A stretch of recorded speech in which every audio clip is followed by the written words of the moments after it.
girl Kayla DeReese. Happy Wealth Wednesday. If you're new to my channel, welcome. If you're returning, what's good? So today's video is all about organization. One of the things that I'm really big on is keeping my space organized, keeping my mind clear and free. And I don't know about you guys, but in order for me to function properly, I have to feel like I'm organized in all areas. So today I want to give you guys my top 7 tips on how to organize your life. Before we jump into the tips, don't forget to hit the subscribe button down below, tap the notification bell so that you don't miss any other Wealth Wednesdays, and let's jump straight into it. Also guys, don't forget to give this video a big thumbs up. It helps me out a lot. It also lets me know that you like the content that I'm putting out and I can provide you with more. Guys, normally I don't put my tips in a specific order, but for this particular video, I did number my tips in a specific order. And it goes from 1 to 7, 1 being the most important to me. So tip number 1 is to create and maintain a clear workspace. I don't know about you guys, but for me, if the space that I'm trying to work in is messy or there's just a bunch of things out of place, the more mess I have around me, the more I actually tend to be anxious and get anxiety, and then I'm less productive when I feel that way. So for me, a clear space equals a clear mind equals more productivity. Tip number 2 is to set aside time each week for planning. I prefer to do this once a week. I do know that every now and then I have to reevaluate what my plans are throughout the week. However, I do set aside time on one particular day to actually go through everything that I need to accomplish for the upcoming week. If I didn't finish something in the previous week, then I need to figure out where I'm going to add that in for the week to come. It's just being intentional about taking the time to actually plan out your week. It doesn't have to be specified down to, on this day I'm going to do this at this time or this hour. Do what you got to do for you. If you just want to make a general list of things that you got to do that, but just so that you know and you can see it visibly what's to come. That way you make sure everything is taken care of, you don't miss out on anything that you're supposed to get finished, and you can keep it moving. Tip number 3 is to actually set aside a specific day for rest. My favorite day to use this is Sunday, just because the way that my work week is set up, I'm still working a majority of the time, pretty much every single day. However, Sunday is the one day that I have the most free time. And so that is like my rest day. Being intentional about setting aside a day for rest is important, because then that way you can actually kind of just release any of the tension that you've had all week long, any of the stress, let that go. That way you're mentally clear for the week to come.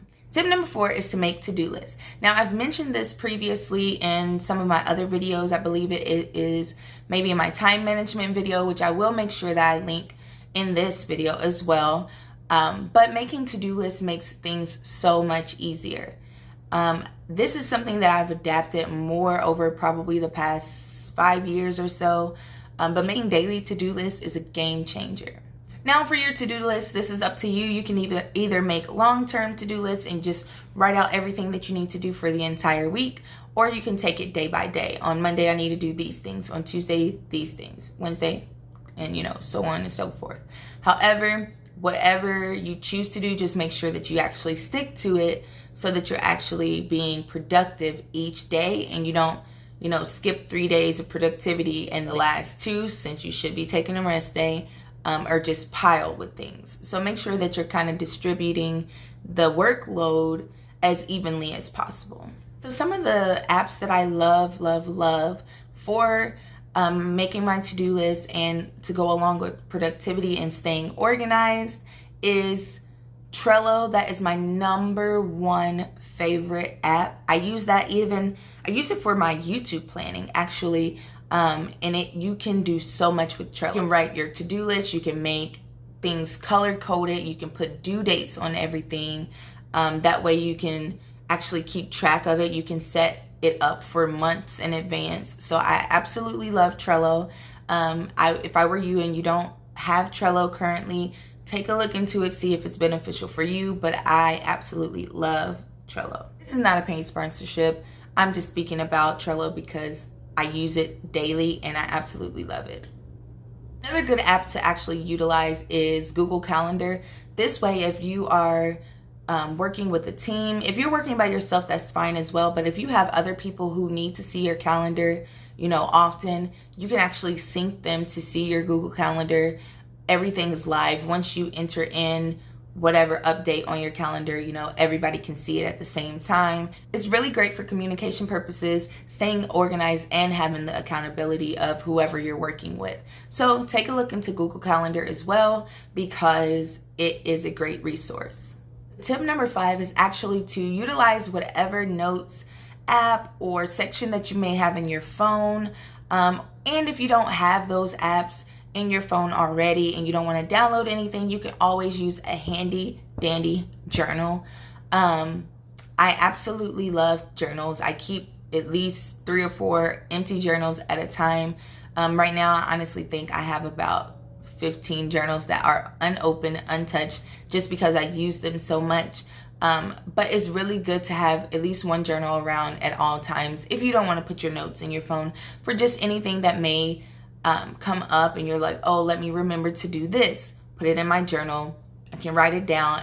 If you just brain dump all the information that you get throughout the week, and then you can actually update your planner whenever your day to plan comes around. But you just take the information that you wrote down in your journal, all the notes of everything that you need to get done in your journal, then actually add it to your planner when you go to actually plan your next week. So tip number 6 is the batch method. And what I mean by that is actually batching tasks that are similar together. So say for instance, I did a to-do list for cleaning my house. I might put sweeping, mopping, dusting, or something like that in the same category. So I would batch those together and I would put sweeping, mopping, dusting as one thing. Then after I'm finished with all 3, you know, take those off. So things that are similar in the task, then you want to batch them. Also, if they're not similar, if they're not task similar, but they are short tasks, you can batch short tasks together as well. So anything that's maybe less than 5 minutes and you want to batch those together because you know you can knock those out pretty quickly, I would do that as well. It doesn't always have to be similar tasks. All right, guys, so my final tip, tip number 7, is to be realistic with your deadlines and your time management. Basically, if you want to make sure that you get everything accomplished, you can't give yourself unrealistic goals, time goals. I can't say that I have these 45 things to do and I'm only going to give myself 2 hours. So space it out appropriately, give yourself realistic deadlines for everything. That way it doesn't feel more like stress, but it feels like you're actually accomplishing things throughout your week. All right, guys, that's all I have for you all today. If this video was helpful at all, please let me know in the comment section. I would love to get some feedback. If you have any organization tips that we can add to this list, let us know in the comment section as well. That way we can share it with everyone and maybe help someone out. If you have not done so, hit the subscribe button down below, tap the notification bell so that you don't miss any Wealth Wednesdays, and give this video a big thumbs up, and I will see you back for the next one. Bye.